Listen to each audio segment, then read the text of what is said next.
En uno de nuestros análisis recientes mirábamos la capacidad de resiliencia de la economía colombiana ante choques económicos.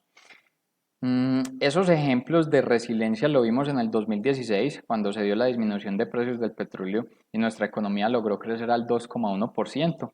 Mucho más claro en el 2017, cuando se afectó la capacidad de consumo al pasar de un IVA del 16 al 19% y nuestra economía creció el 1,4%.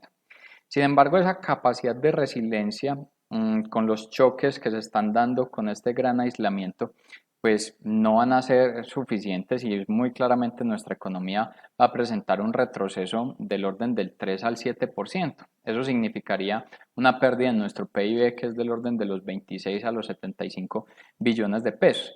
Incluso ya hemos visto esos efectos negativos a nivel económico con lo que está pasando en materia de desempleo, un desempleo que se ubica a junio en el 19,8%, que si bien es un dato levemente mejor, porque en mayo estábamos en tasas superiores al 21%, si hiciéramos un análisis comparativo con un año atrás, en junio del 2019, nuestra tasa de desempleo se ubicaba en el 9,4%. Quiere decir que en el transcurso de un año, la gran mayoría de sectores económicos están destruyendo puestos de trabajo. El único que está creando puestos de trabajo es la actividad de servicios públicos. Y en este transcurso de un año, pues la pérdida de empleos ha sido de 4,8 millones. Estos efectos negativos en materia económica ahora tienen cada vez un mayor nivel de reto porque el tema de nuevos casos COVID no se controla, o sea, cada vez estamos creciendo con mayores niveles de casos. Entonces se genera también la duda y es si el país logra controlar esa curva de contagios, no se presentan crecimiento en nuevos casos, efectivamente nuestra economía sí podría entrar en una plena recuperación económica y hablar de esa fase o esa entrada en etapa de recuperación. Para poder resolver esa duda o dar un debate sobre ese análisis, pues vale la pena revisar qué países han logrado estabilizar esa curva de nuevos contagios y cómo se han comportado sus indicadores económicos para hablar de una entrada de fase de recuperación. Tal vez uno de los ejemplos más claros de esta situación es China, el país origen, foco de la enfermedad, que a nivel económico China, para tener una dimensión, representa el 16% del PIB mundial y empezó a registrar este mayor nivel de brote de la enfermedad hacia finales del 2019. Eso hizo que el gobierno tuviera un llamado a una cuarentena estricta en enero 23 de este año y esa cuarentena duró 59 días, se fue hasta marzo 22 de este año. Quiere decir que ese nivel de aislamiento tuvo el mayor impacto en el primer trimestre del año y por eso vimos un PIB en China que presentó una reducción del 6,8%. Desde 1976 el PIB de China no presentaba una disminución y ahí pues los mayores impactos económicos. Al momento en que China pasa esa cuarentena estricta y logra controlar la curva de nuevos casos hacia marzo y abril, puede tener y tuvo un mayor nivel de reapertura económica. Incluso esa reapertura permitió que en el segundo trimestre de este año ya la economía china volvió a crecer, no a las tasas que trae históricamente del 7 y del 6%, pero marcó un crecimiento en su PIB del 3,2%. Tal vez el punto más crítico para China fue en febrero, donde el nivel de desempleo pasó del 5,3 al 6,2% y los niveles de confianza de los empresarios pasó de los 50 puntos a los 35,7 puntos. Ahí se dio una gran intervención a nivel del gobierno, donde se dio diferentes mecanismos de alivios a las empresas, tomar parte de las diferentes cargas prestacionales con los empleados. Eso permitió que las tasas de desempleo no se desbordaran y a medida en que la enfermedad fue controlada, se dio un crecimiento tanto en los niveles de confianza como en la reducción de las tasas de desempleo. Estamos hablando que la confianza empresarial en China en la actualidad está siendo superior a los niveles que venía presentando antes de la pandemia. Y tal vez el indicador que mejor muestra una actividad económica es la utilización de la capacidad instalada de las empresas.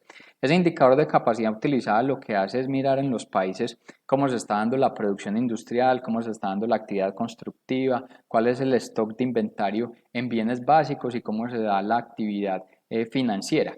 Ese nivel de capacidad utilizada de China en enero y febrero presentó una disminución del presentó un nivel del 67%, venía históricamente en tasas del 77%, entonces estamos hablando de una pérdida de 10 puntos en su capacidad utilizada, y para marzo-abril ya está en niveles del 74%. Todavía no están los niveles que registraba antes de la pandemia, pero claramente está mostrando una recuperación en su nivel de capacidad utilizada y por eso el PIB mostró un crecimiento en el segundo trimestre del año y las tasas de desempleo que estaban en el 6,2% ahora están en niveles del 5,7%, ya estando cercanas a los niveles del 5,3% que era lo que venía registrando históricamente, teniendo en cuenta que es una economía que emplea un volumen muy importante de personas, estamos hablando de 779 millones de personas, es el nivel de empleo que genera China. Ahora bien, este nivel de recuperación de la capacidad utilizada, pues inmediatamente está teniendo unos efectos favorables en otros países porque China está aumentando su demanda de petróleo, eso está liberando depresiones en el tema cambiario y en la actualidad China termina estando más concentrado en, por un lado, terminar de erradicar la enfermedad, terminar de dar un control pleno de la enfermedad, pero por otro lado los elementos económicos que empieza a presentar con una nueva fase de guerra comercial con Estados Unidos. Estados Unidos que lo acusa de no haber actuado de forma temprana en contener la expansión de la enfermedad a nivel global. Esos elementos pues tiene como retos la economía china, pero a medida que logra presentar estas recuperaciones que se están viendo en su PIB, ahora empieza a abrirse la posibilidad de desarrollar la iniciativa de franja y ruta. Esa iniciativa lo que busca es que el PIB de China vuelva a estar a tasas de crecimiento del 6% o incluso del 7%, porque es un plan bastante ambicioso donde busca generar unas altas inversiones en infraestructura, tanto en vías, tanto en puertos, en materia de aeropuertos, en vías férreas y en telecomunicaciones, con lo que busca integrarse mucho más a la economía mundial. En este proyecto están participando alrededor de 70 países en Asia, en Europa, en Latinoamérica, principalmente. Y muy posiblemente esto va a permitir que la economía china vuelva a los niveles de tasa de crecimiento que estaba registrando históricamente. Otro de los países que nos muestra una entrada en fase de recuperación al momento en que logra controlar los nuevos casos de la enfermedad es Alemania. Si bien sus niveles de reactivación o entrada de reapertura económica no están al mismo nivel o comportamiento que registra China, la economía de Alemania empieza a mostrar unos resultados favorables. Alemania hizo un llamado a una cuarentena estricta en marzo 23. Esa cuarentena estricta duró 48 días, se fue hasta mayo 10 del 2020. Quiere decir que los efectos en su PIB algo impactaron en el primer trimestre del año, pero en mayor medida impactaron en el segundo trimestre del año con ese aislamiento de su población. Y lo corroboran esos datos de crecimiento económico, porque en el primer trimestre del 2020 la economía de Alemania se disminuyó del 2,3%, pero para el segundo trimestre estamos hablando de una reducción del 11,7%. Esa reducción es incluso 2 veces superior al impacto negativo en PIB que registró en la crisis subprime del 2009. Esa caída en PIB pues también se tradujo en impacto en nivel de empleo. Estamos hablando de una economía que emplea al orden de los 45 millones de personas. El nivel de desempleo de Alemania era del orden del 3% en el 2019. Este año registró a junio el 4,2%. Si bien es una tasa baja de desempleo, el impacto de aislamiento, el impacto económico pues también se tradujo en pérdida de empleos. Alemania ha trabajado muy fuertemente en la contención de la enfermedad, incluso es uno de los países ejemplos a nivel internacional. Tal vez los mayores efectos en contención de nuevos casos empezaron a ver hacia finales de mayo y al momento en que se dan hacia finales de mayo, inmediatamente la recuperación de confianza de los empresarios se incrementa. El punto más crítico para la economía de Alemania fue abril, donde el nivel de confianza empresarial registró 74 puntos y estamos hablando de una confianza que era de 96 puntos. A medida en que se logró controlar la enfermedad, el nivel de confianza empresarial empezó a incrementarse y en la actualidad en julio registró 90 puntos. Estos elementos de confianza lo que dicen es que hay una mejor expectativa de negocios en el mediano plazo, no dice que en la actualidad exista mejor nivel de actividad económica.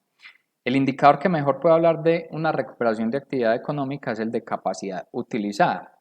Y estamos hablando que en marzo de abril el nivel de capacidad utilizada de Alemania fue del 70% y en el 2019 eran niveles del 83 al 87%, entonces ahí tuvo ese nivel de impacto.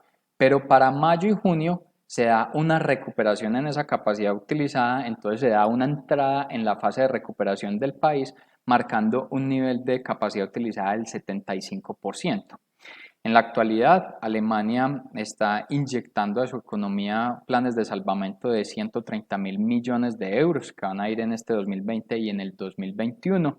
Generó una reducción en el IVA de 3 puntos y esa reducción en 3 puntos del IVA va a durar del orden de 6 meses. Y con este nivel de dinámica que se está mostrando en su capacidad utilizada, los diferentes analistas estiman que para el tercer trimestre de este año se va a ver un crecimiento en el PIB de Alemania del orden del 3%.